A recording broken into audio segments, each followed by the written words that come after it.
Welcome to Matters of the Heart podcast with Rashonda, Sunday Thoughts episode edition. Sunday Thoughts are stories I've experienced in life, and I relate those stories to God's Word in a way where you can understand.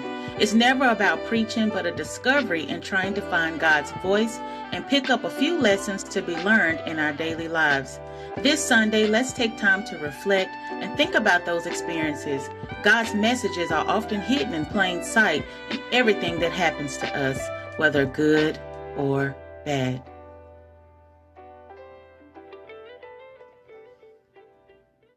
Welcome to Matters of the Heart with Rashonda, where we explore topics of inspiration, motivation, wellness, and inner peace. I'm your host, Rashonda, and I'm excited to share my experiences, advice, and knowledge to help us all improve our lives and continue learning. This is a positive and uplifting space, and I guarantee that every episode will leave you feeling empowered and inspired. So sit back, relax, and let's dive into this Sunday's Matters of the Heart episode.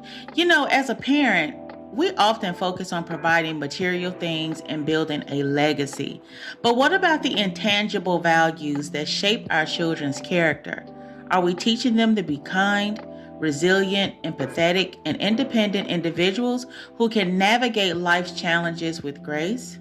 It's a daunting responsibility, trust me, but it's also an incredible opportunity to shape the next generation. So join me as we explore the joys, struggles, and lessons of parenthood and discover what truly matters in raising happy, healthy, and successful human beings. So today's episode is entitled Trapped in the Closet, The Legacy of a Mom. And this post is dedicated to all mothers, from the new to the not so new to the seasoned, and the mothers who are soon to be. So stay tuned.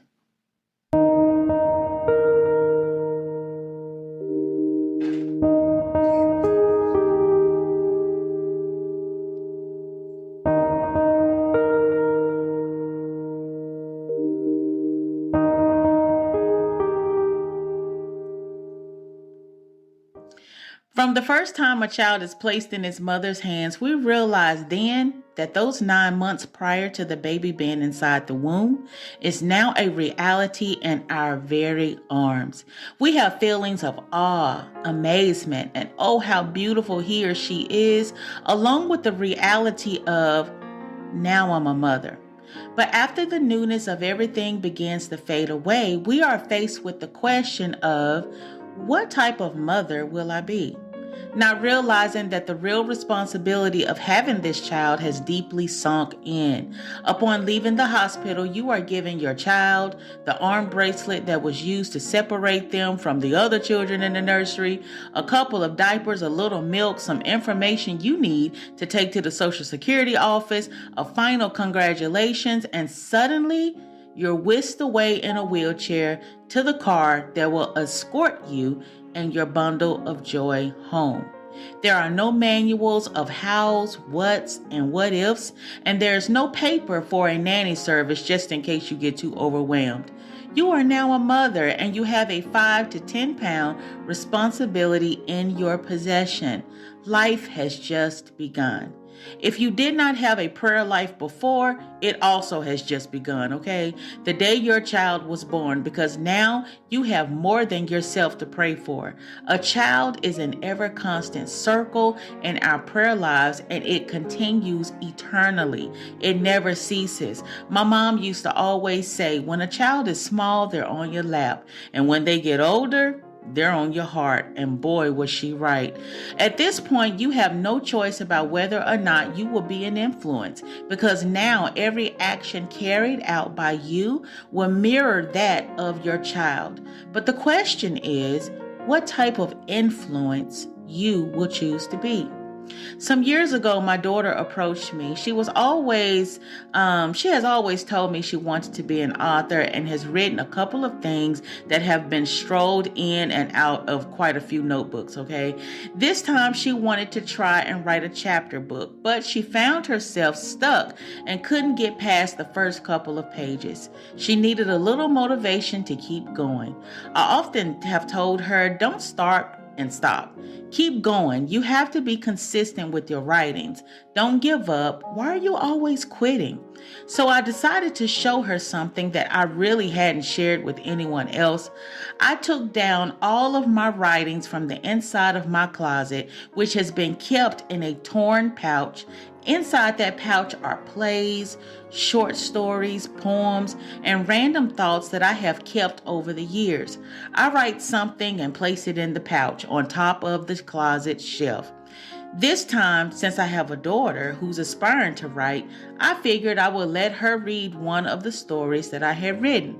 I felt so proud to see her face go from side to side as she was reading each line. My daughter reading something that I had written, her mother, not from a book, but she's actually reading my writing.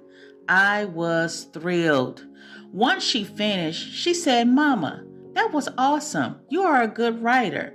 And while that motivated her to write a couple of more pages to her novel, as I turned to pick up the story and put it back in my torn, worn out pouch, my heart suddenly broke into a million pieces. I began to think about the treacherous road I was taking my daughter down. Is this the way I am showing her how to live out her dream? Once you finish that story, honey, we're going to buy you a pouch and put it in and store it on the top of the closet shelf. And one day you can show your daughter all of your hard work that was literally gone to waste, right? All my dreams went to the top of the closet and stayed there, and that's exactly what I was telling my daughter to do with hers. Don't go further, for it stops at the top of the shelf in the closet. It hit me like a ton of bricks. What was I doing?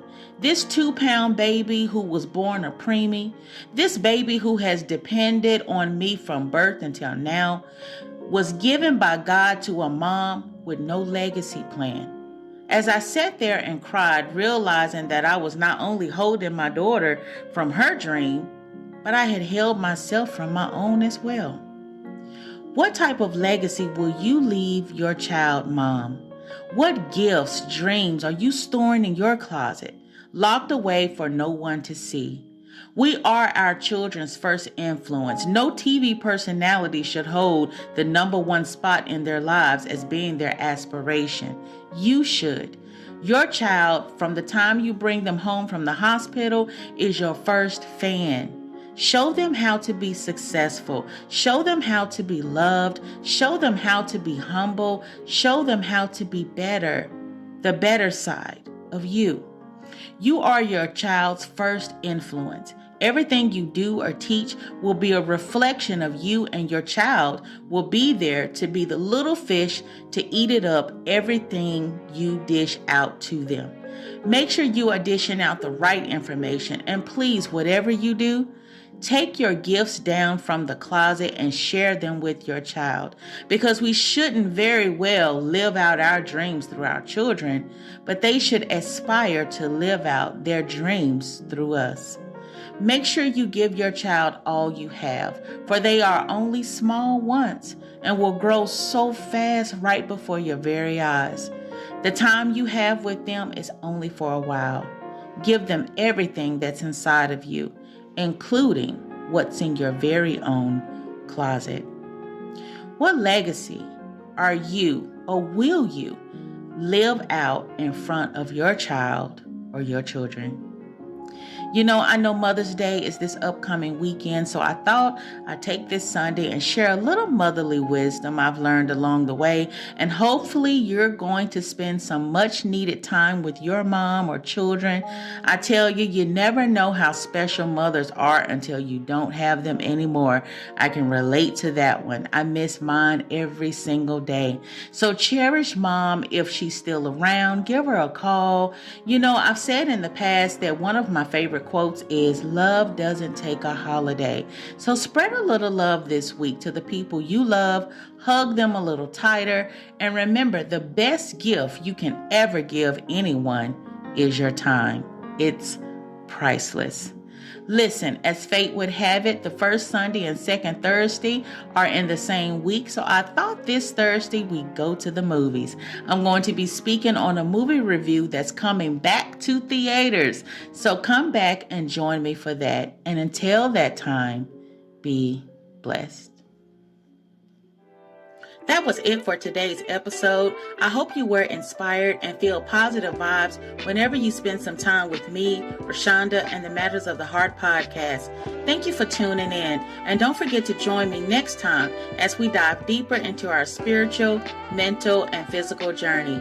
You can follow Matters of the Heart podcast on Facebook to stay tuned for what's coming next.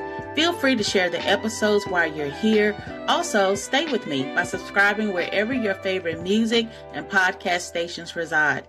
And as always, watch your heart because its actions will follow. Thank you for listening.